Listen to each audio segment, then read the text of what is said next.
Assalamu alaikum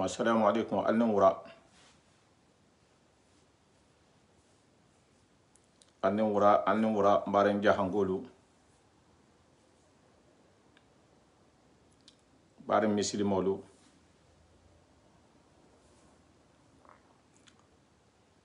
alnewura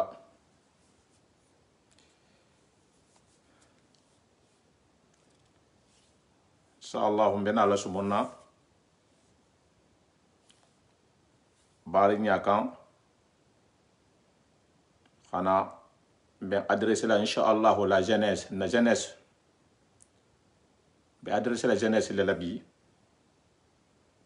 anin dino kanulalu anin dino de malalu même be majigidin jango jang benala bafalan ko hasentan bayin dabaru kono bafalan ko a'udhu billahi minash shaitani rajim bismillahir rahmanir rahim. La paix et réconciliation au jama ki ana musulu xana futa khali konto tendina mo al doho al din al kumtani kho Mustafa Sisavani al konto bari nya controla hal konto mislimi ya controla hal konto controla men hambe khalisari men sumo khadi khasiya control beti nolu mo assalamu alaikum wa rahmatullahi wa barakatuh barin control mo inti nyana ke men kalien ne molem aljanna la muto men ke ne molem khairo lemu woto al mo khaira kalam beyin ustad Cheikh Mbemba Fofana Ababa Ibn Adam hi konton ani men bebe nala mbalu konton na dunia la hansaro nsamele abe fola par dunia la hansaro njaw hato leto ala mun kisila ala mun natangala ala mun kungo bolato ala mun harji hela inna ngalon ko tonya lum ko fanya lum satra na contrôle man tu mo bulu tu mo men na ita halon ko fanya lum kinta tala do hi convaincre ko fi hatuje ko muna fanga belala je jamano men ka wodum bi ya hanga ya tarantonya na kuma imbe adresse le nko fo la belela na alfalu hani hon kanule iman hon jamfa iman hon samba jam wo jam fo dino nyin na silo kan ila daji gol kata alqur'ano ni hadiso leti ya barakende bake ya sawasi manga sigi fondation ne moti na jahanga alfalu anan ko fo lalu e ha fondation sigi fondation mo yimme minti o fondation mo asemo ho sambala hila si alama e hiban sunya roma e hiban fanya foma e hiban jenoma e hiban sigi nyo hakoma e hibulo dun hombul hakikilinti e manson do hatta hada konkoy teluma kabit hada do la kuma fodiye e hiban nyini bema fempen na se kulu nyake na alfali hiban nyi bema bi na kuwoku nimbe mawludula nimbe dunia kuwoku labi nindan na tambo ba kuoto nse alfa wolle tonjigi ko ngamentara na alfalula alfa juma ko ngamentara na alfalula ha nimbeta ke kawa kubati alfa meno hari hasenoke seno ni hake isa jakobo bi mo jarbe kerim bi million babula mela godo jakobo membe den ni alfa la men nyo babula ta fanga me jakasara adun ala kuwo ku wulita ko ngamen taran na alfa lula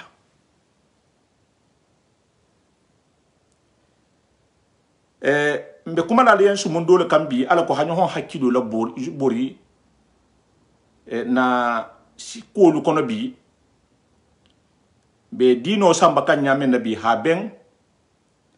mo ko dantal la système lu ba jahangol be ma kono te kulu kulinga so ko sumo bele mi sangarde lem nte wala hake jeunesse alla ko hadinye ngali kanule parce que ngalong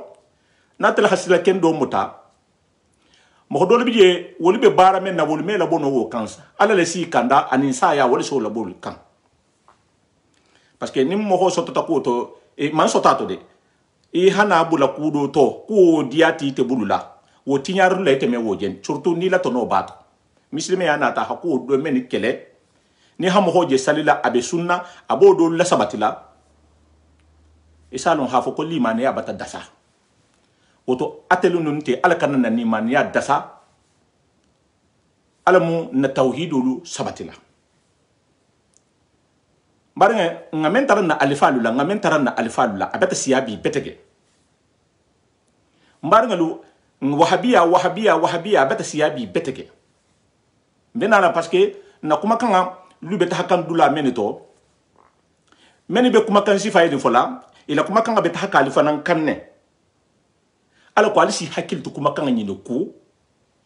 pièce le mo ha bula misilimo kendo lu koto hi samba sila do kan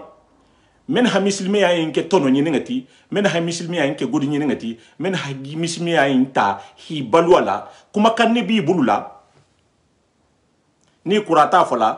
tawhido le fanga se guaye benala mbo demonstration do le kala alien jang albiya alfahamula le ni ala halani mbarongo meme masilanda beti mum be mte silandi mo hammo benna alseji fahamu ni nata je nyase fali parce que mbeta dino bula hata halaji ngamen taranna alfalula mbetola alqur'anu ni hadisu li plasila parce que ibe ala fola ibe kila fola wo ken muslimi a dunia be benta tole wo tamanya kutanto la wo nin sunyar meta wo nin kalabante ya meta wo nin fantoba ya meta wo nin tel khasiya inti tel khafisa inti wo nin wo meta alqur'anu hadisu wo nin wo siye meta awa wo mem mo luranse ibato wo damfi bata laje konga mentaran na alifalu la ni nata inti isi ke ko horin kototi isi ke wahabiyati isi ke ko beti konga mentaran na alifalu la alifa joman parce que alifa ine fanga mefo alifa joman kilim parce que mbemo alifa tigoliti asedia nyom mo hoyen lundo iha alifa kilin to hofo ntelebe dino mutar nyamna bimbe ko la tahama kan nyamen nabi alifa kilin alifa lu to menima lonta dino into menima lonta célèbre le muiti musulme ya en kono menbe barata ki ko men telge barakan dino la nyamen nabi o alifa kilin a hafisa le moko kilin ngo alifa do to hofo ngaba fola alifa lu parce que abata ke slogan mari système kuto men ngala dun na dino lu kono na alfal tramme barate bari bimbeta fon ko alfal bi waxto into mawludi bi den tambile alla ki la kano jonse don interdit o ma alla ki la kano jonse don interdit o ma bari mo hokkano ham hokkano ni ham homo na hakka ni hakkano abetaka ataharansilo kuna dia silo ataharansilo so bulawlo ko ba fisa option do la kan ala ko ki hatam biya sotola ça fait janja fola ni ha mo fenge kanu ya mo men kanu nin ta fofa na kanu mba fe nga ke ko fofa na ta jamen na mba fe nga ta hajele memun kala fofa na barata nyame mbe barla wonyale ba fama bara nyame mbe barla wonyale alla kila kanula be man taha ate tahta jamna be man taha ja abe fanan te tahalaji mbeje développer la lien donne al hakulu faham est-ce que mo alla kila kanu akanula la hasiale ko bara akanula le domu inti même afandinte ou bien afaba parce que kuma fula inde fojibji même Abu Talibati Abu Talib jonga alla kila kan hoshi abela jede menga kan hoshi baro hakan lede parce que halla kila portese tout mo menna mo holu beta wuli ki be alla kila keli sagoti hala pouvoir exercer alla kila kano kamala ko ku kana rasulullah sallallahu alaihi wasallam baraman kisi wo be janni la da betato ado hala kila kanule nyimbata itan na jan hafo ko fenge kanu wo kanu ni ba fa tebu abe jamme ifana ba fi khata haje adanta jamme na ifana nga bulasilo ko bar alla kila fandi into ha alla kila kanu barate man son ko alla kila nin ku men nata ani bara men nata haben alqur'ano ma ani muslimiya kalmat sahadatu ma atoman son woma aman kisi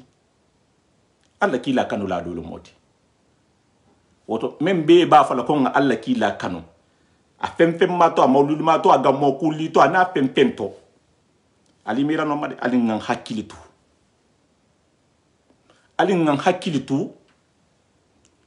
kano kenya do be ja kan tahibula problème to ngain taranna alfalla mo be na la kela waxatu yinto bi e comme men se mawludi ke akoma hadia e nyame gammo kulli manna alfal tarawsha gammo kulli na dam tata sate dulu ante sate bela ise karkilin ke karfula ke ko gammo kulli njafa la jandulu malo ante sate dulu la bari abe sate dulu la sani ala kila kanon akumo nse mum fo ko ngatran na alfalula ni halayle e matran na alfal ho kewo be jan sables men beton yal fola ni honye ala kon safaham bar muhammad ja kala bi kenya woma adu wolu dingalu ni imamar nga dole fele ihi jele ba kala provo bala ki ha jele ba kala sinigindi est ce que wolu fana dingalu nda fala la ni imamar ngalu ki hi baba tarle na gammo kulle satra dinante fuinte malon safo nyamen na qualification men malon semen diama mais wolu dingalu fana mba fala le wolu ni mamar nga men je ko dole ke kambi wolu non ba fala le ki hi ibaba lu tarato le ki hi be mbal tarato afele to nyale ihi baba ja kala le ihi bemba ja kelale wol fana mba kele kenya moli dole ma hakudo la kan ha option do tara kan wol fana ma mari ngala hata ha fo yen sinin fana koy fana ngi wol fana tara akelale bar ngalo wo ku wolu be keri nabi sen hakilitu ngamen taranna alfalula alfal be to ni girin bulla bi beteke bari mbe kudo fana souligner la lien ali ngan hakili tu jeku nte mela biwo me mena la hakodo lu souligner parce que aben na société le kono bi londi la meni ba fala bi ko ala ko tenki la ko ten ko hatta hido le sabati ko membolu kon na satel labi nambaro membolu kon na satelu labi dohoyaro membolu kon na satelu labi kuma kan kurun men bolu kan na satelu labi munna parce que ko alqur'ano kuma kan ni hadiso kuma kan ko wala sabato ho nya sifa muslimo liyen isi ke wahabiyati isi ke ko beti ni wahto en wal hadal lame astaghfirullah wal hadal lame ngamol kam me bedol qualifier la ko wahabiya la ibi qualifier la ko beti yalo mo ko ni silanta ala nyani be kumale I kuma to ya hakanne ya hasilan e halo ha fo ije fush folaten nte je kumala jante mbe la ngala altala be makiti la leyina conséquence balem woto ila kumo kono so ay si fande me e kana to nyogo ke to nyogo manni altala le fan ha fan jam fa ya to nyogo la manso menganda a meson to nyogo ma a khafan kumandialo la ho so bola fa la few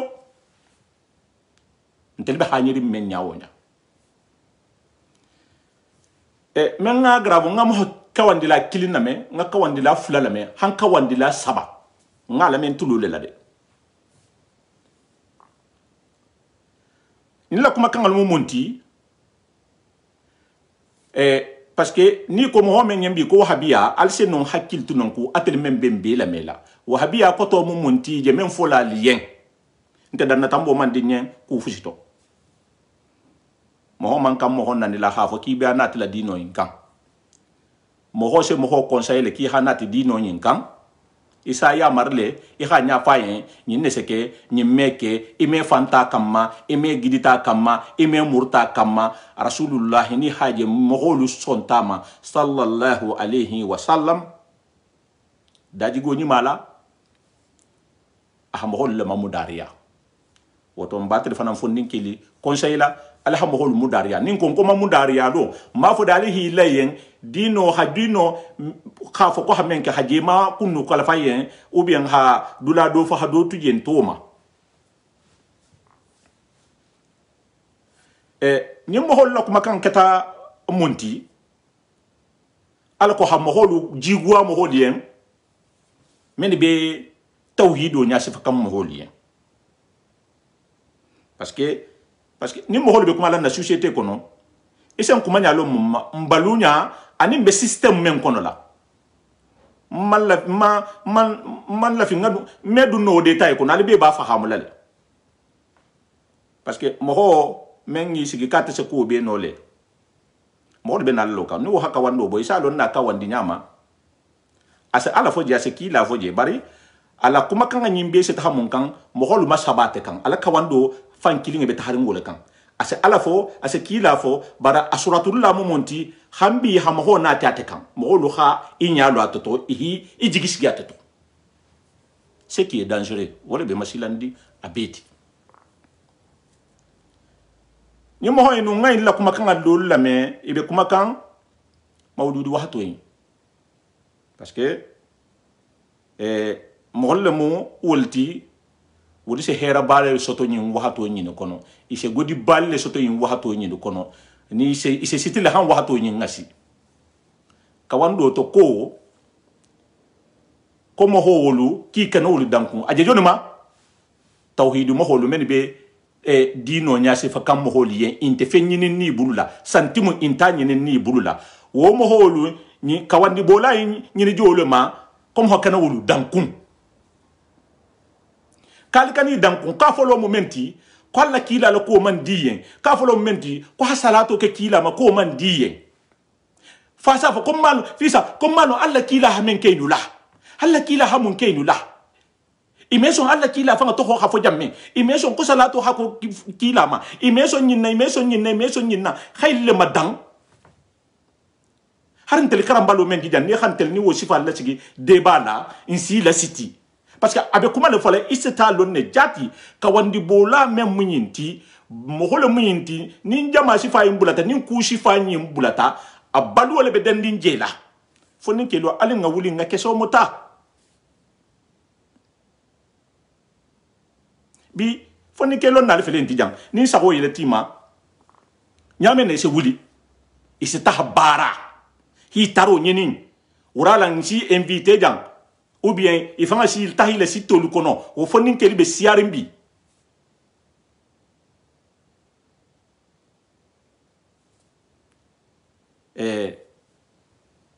ala mun de mala kala manso la fondi sriyati bari sen hakiltu o mo holu ku ni événement meni bulata meni be mo holu sabotela tawhid mo holu sabotela mbejan na halu tulto sobi tel me kawandi bono me mbejan parce que mbe crosi lo le kekan me mo hol la kuma kangal la mekan ibe mo hol saboter la al hajigo be men bulu to nyabe men bulu keso be men bulu menun te khajun te mo hol la godila inta fola mo hoyen kalu na nyinti mbe duwala al yenne barni hata fangala saha isalo njati khafo ko mo nyimbe ha tawhidu le sabati atbaludu la be den ngan non barin karanya fula le keta karanya fula parce que en Afrique ma fa ngayno bi dino sigilla ma khasiya ba sigilla ma fula bi je mbenon sulenya la alen sije faham hake karamo ho te ham ho karan haka fanti e hala wo karamo ho leti mo ho karan haka fanti ana ham ho karan ha tuita la kontima ni fulo le bekere e ham ho karan haka fanti ani ham ho karan ha tuita ko awa wo man na wuli ala kuma de wala wuli tale ka te men jota tala jama hasiyaya ata ha fem fiche hala telarin keskan a ha men karan system ina wo mo kilin se bo haylo fe khala fa sa to nyogo kan parce que itele ba larin jamen na inta ala kularin non inta ala kila la kularin non iso jele na fata finna ham hola ko ta hala jando wala ko bilarin jamme ala la ko onte lari bulu non alla kila la ko onte lari bulu non sa fo comme ho ba kano sa tra mo ba wo fana woni ma baraw nya jana kano do le fo ya ham ho ba kano nya wo nya mo ba dajigo katamenti ni nante dajigo kidenti fu falandan ne di bulu fu senti bulu ebe perdre la fana eme gagner no fana njana wo taxaman sedo le dolo fali en jam ne mo alla ki la kanu afandi fa babu talibu wo alla ki la kanu le kanu yala me bete yata barwo non aman kisi parce que amam bula silo le ko wote te fana menga mo hokanu ya alla ki la kanu ita ta bara dulu kanin ku kutalike ite ba mera ko alla ki la kanu le moti ate bara ta men na taran silo lu ima si la sabati ima si la jimi men fana ko ki bo la sabati le bo nya si fala wuri fana mi ke nya sote kum ki te be sila ken dole kan mais c'est grave anabi lay no hum fana nga din kanu le de adinge bartumo menna adinge man loako al tala kayen ko adinte nyaadi parce que hasilal la bara wo hari kata no mbata ita na hari kata saibul hari kata annabi hari kata fushiti ala ha men fo kila khamen na fo ni man bara wo silula fu falandan de bibulu tara boy fan ne ha million de pansi parce que dino nyi mela bara ki ko men ta ha mira nyame lonnal le be keri men se dino nyi nyasifa nyen ha amutanya fo nyen han taharan silulu fo nyen ha fo nyen ne se ke nyi meke e be jon nani ginna muhammadu rasulullah sallallahu alaihi wasallam ete membe tonya fo la lu men ko hawla silula sabati ala kon se ke kilinti ite ba fala ko le ko alla kila ko mo kana salato kama hay to nyegi kuma kan sifa wa also me mo ho medula ali me fie ma kuma kan sifa wa also me fie ali me fie ma ni la événement le bulata jang woja ise godo le jahasiye telefangati godo ise godo jurumo le de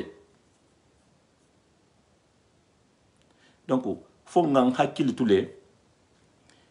mo men bi servi la dino nyin la hi servi dino la ana nga hakil tuko abata siyan na communauté lu kono karanna mo la karanna fu le ndem fo la lien mo xam mo la karan ka fanti wo kata karawo karanti wala mo karangati membe nemari membe ma nemari wala mo karangati membe ma sabatiri wala mo karangati men se mo la karanna wo nafa men na karanta ho nafa abisa te men to ho nafa ay jamano men kan ho nafa parce que iha la karande ko haka fanti hala liberté diama nyine se ke nyimeke ina tati babu ya janna ni men karanta nya men na ado bije e karanta karamo ko men boy hali se ke monti mi abelo bari se ke fanti le ni ke ti fanti nyine sa ke fananse ke évoluer xamo kuta munafang bari ni ta xam la karanta la sirakling ta men na karanjan sayin no fana mi mo la karana bala karala ntel to yala ni wo beto no soto la beto no fana ntelemu donc wo mula hamo la sit hamo la karanyame mu moti système le moti hamo karan ha adapté te fanga mutanyama ha karan ahmen nganne afanga yen ala ko aho nganne te yen tout le temps har jilo hola ha mutajannabi minna ahimire te mafolo awa mo la karanyamo li wolu ame mo la I hamen karan ate me avancer ame avancer non parce que julo le ba kanna me jam fano julo ni ha julo bula dan tan fen kanna e ha to yongon fo asaka en ko liberté le babulu na ta handula je ha saba on ki man ta folo ko donc wo mo la karanya mo li wolu bin na sa teli ko non ngam méfier mo dan taliman na sa teli ko non jahanga sa te besi hakil to ko non mbatana faransi adiata do la man dia do la dunia le mo intembe dunia dia le mako parce que dunia hadia ni alkiyama hadia kidinte alamu dunia ne dia nan nan kana fo alkiyama wala ken sa fo na ko moto alamu nga dunia en soton kana fo alkiyama la lonna men be de mala wulu kan lonna men be nya sifaro kala nyewo kan nga hakil tu lonna luku nya sifar nya luku ni pièce intije ni la nya sifaro inte han sambay la système lu kan itele ba fe nga kenya menna ha ibalu ni harjihelu tous les temps wo ken ngatu sabatirin ngatu kono nga dino samba wonya wala ha ken kalin ngan dingelu karam ngam mamar ngelu karam ala nya sila nyala ni ham ho karam nga karam nyaay men fo aketa fanti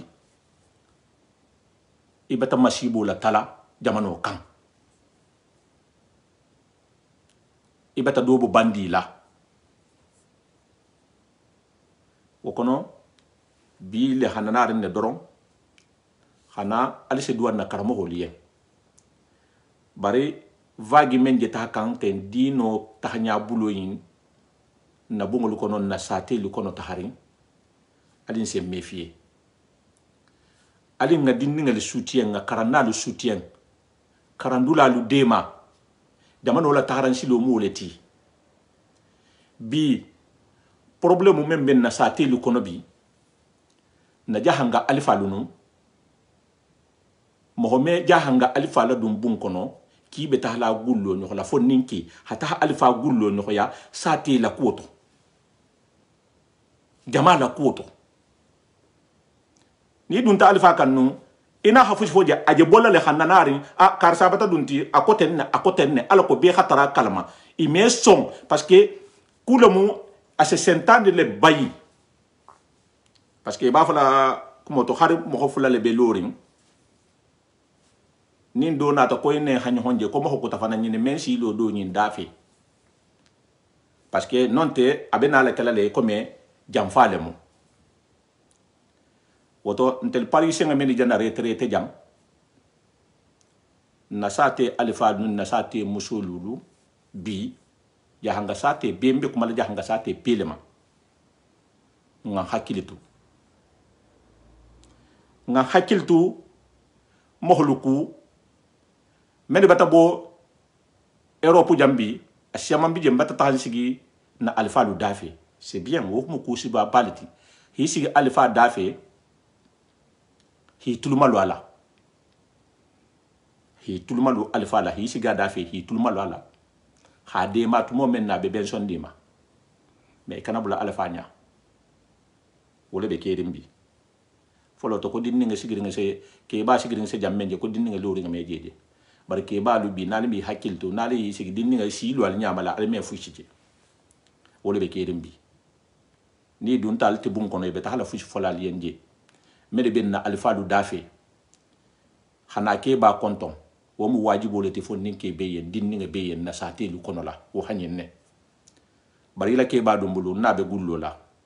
ali nga hakiltu de ila ke ba do mbulu ku le be mutani sate to mba convaincre la parce que do le mu yinti ninni na hayin ke sayin wo manni do ene tala hanyen tel tal manni ali nga ke ba la so bo wulula ite membe keba dafe keba du dafe I hakilitu ila keba ibaba ikana tu n'importe quoi bulu ikana bula moholu bulu ha camera lo ama hakuma do lu fo ala sobon na camera la keba lu la sobon na wahto nyin camera lu la anin na sumo do bije jama to sumo do bije keba lu la soboy la ni haje bi miringe jana bo keba siyaman kambi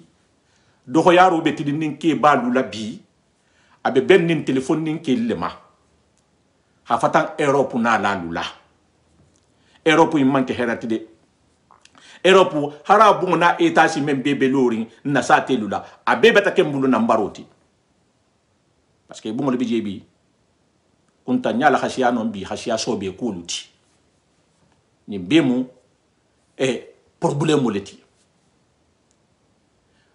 woto nga hakil to mo holuku men be bo kan jam fata Afrique ninna événement ngal bulata parce que inganta girim bo bebe événement ce que ça te men bela asama bi je ninga mbojan nen tahata ninna ko li se wuli ko meta la règlement de compte kelan na sa telula sataranda alfa li bije na musiko to li bije isi sinte tamanante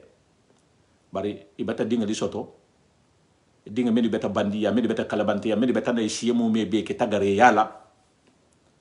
no beta nyaki ya mambeng ubi hara benta beta tahi sigi je butungu fu ha kontina nyaki la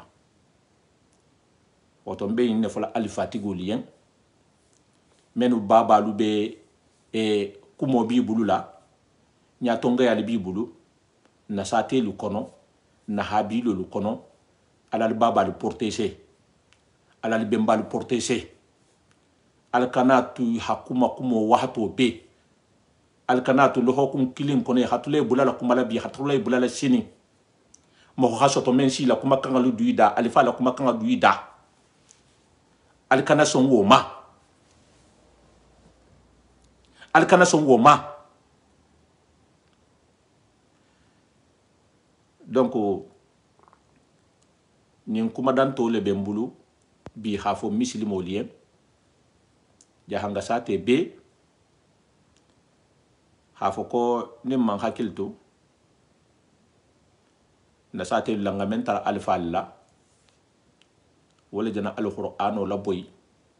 ha hadiso la boy ngamentar na alfalula kawaku ngamentar na alfalula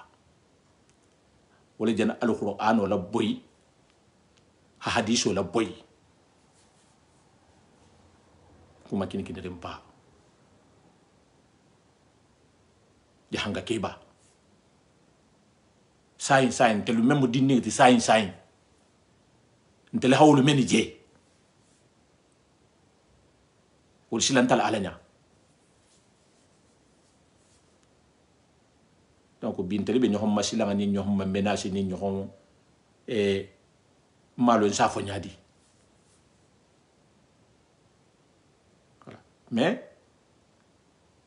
ni haje chef adresse à la jam la jeunesse jeune l'untel hajo be la telula ngajo be la parce que ngalon keso bat bulu bi fonin ke siata bi membe dina la lonna lula mela asiata bi membe fania ni tonya bo kan honto asiata bi men naka wando be mo holu bulala ni honne be mo holu dunnya ni honto ba fala ni naka kan na mela ni man kan na mela asiata bi mbe ni la baro le kelam ba fala ko ngamen taranna alfalula bar tonya to mo tonya leti haral jama man shi haral man silam haral jama man shi haral man silam a c'est triompher mais ise do ine de tonyo gol ya grimbo hasia ni mi ke ku sa ko way ko mo je toato e hajo mutay ala bangante fusiti fo fonyo woto hafo ala koten kila koten bunyaka ani ngulia kan dunia jante tula jambe fa halale par tellement que doni beta do dunia dia imma ani ni événement lu bulata meni se soto ani ise meni bulay kun tilifula domuro kilifla grimbo aben nyen konte fahala bi be godo men dépenser kan na satel labi habe mawludi ko ni ngamo ku lulma e comme nga fo nyamen na alla kila kano ma kanoleti mais tout moment na ata haran silo men fo o wuli kilimbe kere ita hana do koto senene ni ita hata silo kan ngani nga bi so la silo la ni be ko kala alaye be ko kala kila kano kamala bargalo godi men se tinyan na événement ini top hakan ne nga réfléchir ani mala godo siata bi nyabe misiro lula nga demande kele jang hata tuni fili misiro luma hata habla kindia misiro lula hata habla comment on appelle ça mais jahabi kunna golla misiro men je labe c'est misiro madan dan sai men damu tata sanji jalje nta mamba bari nina événement indolu bulata mo c'est un million bi sabadan tege jam parce que wolu ngoy toho be folale ko Mustafa Sawane bi ñinne kata gamo kulli ou bien munne kata a million muhannadi million muhan wodi fo men kala atu dug niya bela misiro be lore million tanko ba mankering anya dino misiro be lore misiro lu fele lore na sate lu kono million tani hadiji barakende balmo ase kiyen heroti dunia jang alkiyama isa tono soto monna emeni on oluke mo holu fele jangarling ningi la image la tambi des fois fils déçu mo holu fele saya ni mbalo tema ici la ko la tambi jang fo ala la mo killing bari itumbo wolle la ko la tambala ibe kori lim basiso ngola ibe kori li balolu la isa me ko do beta événement ba do beta jama ko do beta bla ko do beta million bi ça va dépenser di million bi ça bo ba dépenser la mais la konkonti la inta hata jirnga la do le bela la do kantum hado la do kantum mais ante ki ko me akuya le bila akuya be men la wuli kilin wol bila mininding ete ba ala le nyinen na ba fi be dunia le nyinen na ala fo dunia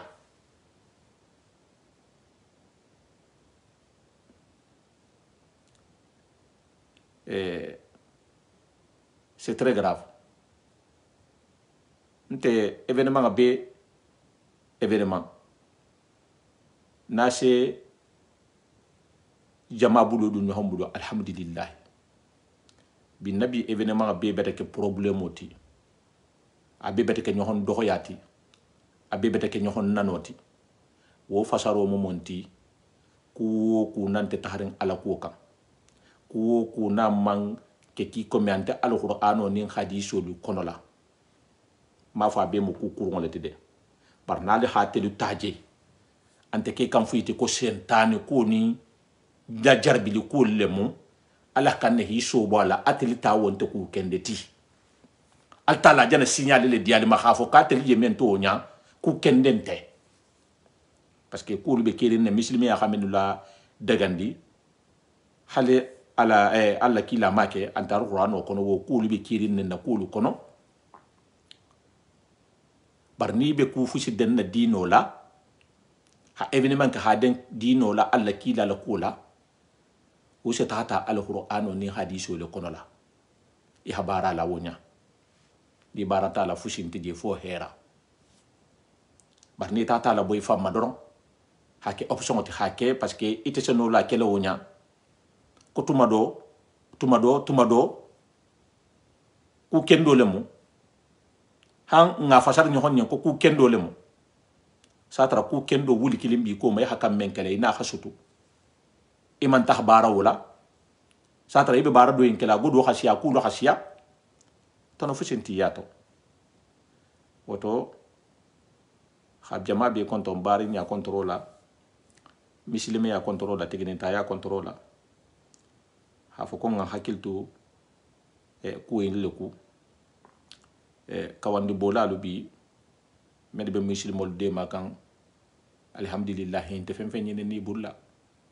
ko fo hi dema hi genge fillahi walillahi fi sabilillahi inte futi ni na awa ani menu biro be la kare menu bulu kananti bulu fusinti bulu ila kena mu jamalati ibalu dula mu moholleti ila musinin dula mu jamalati ila ko be fo événement ibe balu kanyene la har say bolu annabi yomodu alhamenu sugandi ni be habara do kede ni be hameti do kede alako ko hi sobo wandi fenala donc ete me balu fo wandi fene e me muso ni fo wandi fene ni muso soto e muso adinga soto e si dinga kulli wandi fenala e dinga la balu wandi fene e dinga fana ngata din soto wandi fene hawo mamar nga soto wandi fene nyimbe wandi fen e je tale dun kay la bungola e je tale dun kay ko mola bari ifanga balu nga de o bele ki ko ni essence bidon la ka e ha kini la famille e ha tarakar si ha bulalula nya kun kilinte bar don din ne fonen ala mo dema kanda do parce que wo se kele ha mo do bo me ngara sa ha fu silo yin taharan silante yinti bo ho hakanne ha balu nyala men bi fori wala ha ke say bolu ani anabi yo moy dolu ala hi balu nyali ke ale no moluti na hanir lalti ala ko kibe men domula haki taroti altala senolo do lawlo ha i habalu konko faga mi muta wo altala la man sa ha osile i habalu konko mi muta mais ahi kenye exemple leti voilà ini la pilasi wo be ini la garadi wo be isebola hata nyaga karankan katang hay balu nyini lundo sena se goleyema i hafisa meniti se tahi lo ma ou bien hafisa meniti wo do sena hay so hadima parce que wo lungo to be difficulté to bari ta mun ke barkote ko dunia fenga be de jigi kango kambi wo kembi ba yo ka be fenga be bola dula beto mbese wala kule la wonya wo manyinde ale mama la ministre fu ala mama la ministre fu ala kuma kidim bidje men la wala de akoko altala hako men belato ala ko men mandiay men mo ala tanoti ko ni hoje diari tela kalon ha fo ki mandi alay wallahi ala tanomo fempenti ni haje ite beta succès soto la ki te mandi alay oto ala mo ngakulu fahamu nya moli woma donc mo ho hakanne ni hadinga soto i dinga la balu e haje tarobe bolila e kanaje kirin karante ya ko ite be ne dronto ite be mo hol promi kan ne dron ite le be mo hol la harji heli kulu kunna ite le mo hol la balu fongolu kunna mo hol la avenir ni la kulu kunna donc alla kila mambula place menna say bolu mambula place menna ite be bulal mo place lula woto sen hakiltu bena la danna janne bi ha fo mo holli nga hakiltu nga dino dema na sati lu kono karandinga men bi jengi karandoro ke balu men beta ke baya menu men be sabotero li kala men be mo holu ke kan wahabiyalati bi ke kan kila jahulati bi ke kan muslimiya jahulati ngolu tuje wala tanga wala tawahati le bolula nga occuper dingalu ni mamargal ma wala be karanka wala di école la wala be tawhido karanna wala be alqur'ano karanna wala be nala fidawo kale be mbalu yen ani ba fongotul baba wala ni fongoli be nala wala be nala fidawo kale ko fo alaf ben seyam fayma ko fo alamen seyam fayma parce que i nya cede ya tayma ila kumolu tahamanya li mambe ila kolu tahanya li mambe donc wala be je namiroto بدان نجان نبي حفاظين كو السلام الله عليكم ورحمة الله وبركاته ناتلا حكينا ما سنة نكرمه ليه كرمه من تلو بيننا نسامي جامعه لبافل الله ين كلمة الله كيلا كانوا كلمة سون كو حصل هر صلاة كلمة سون كو حكي الله كيلا بتا كل مولا ميكيلين تفلانته إبافل كو بتا وحبي الله موتي ala ko hamoholu to nyafola lu jigwa mo holien parce que ni wol hol la mais tel la marché le jeti nyaka il a marché le jeti nyaka par une semaine fo nandirinte do yarinte marché wo tinyata le ni ala marché tinya mo mi atoben no to nya marché wala me tinya no de bar ni hol ma beaucoup bakka nya marché o tinyata la be tinya la fana be continue la tinya la fana hafatan ala ko ten kila ko ten atonya mala ma fo ha fo dato habonato ok ustadio Silimbamba Ahmadu makono ngal khani sitano tak may je fongola folo ko nana domande la nana ni sen nana no ustadio ko mbi tala bari la so ngonte ngarente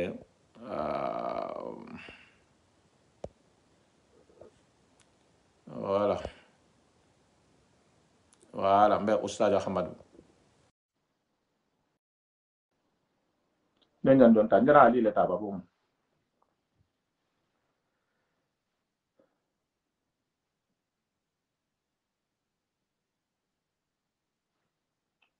ali janal na wani tra man taminga Ahmad lat Ahmad do man lana parce que ali tante connecté ka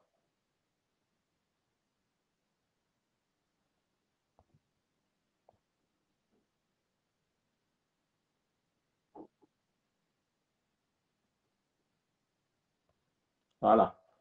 Ahmad ala la de metal kayma السلام عليكم. وعليكم السلام بس اجد فايدة yo بدو لازم nta kay nelo ya la tel fele ale gudi ni ngala ni ne dum fana albe kawando lu boka nyanja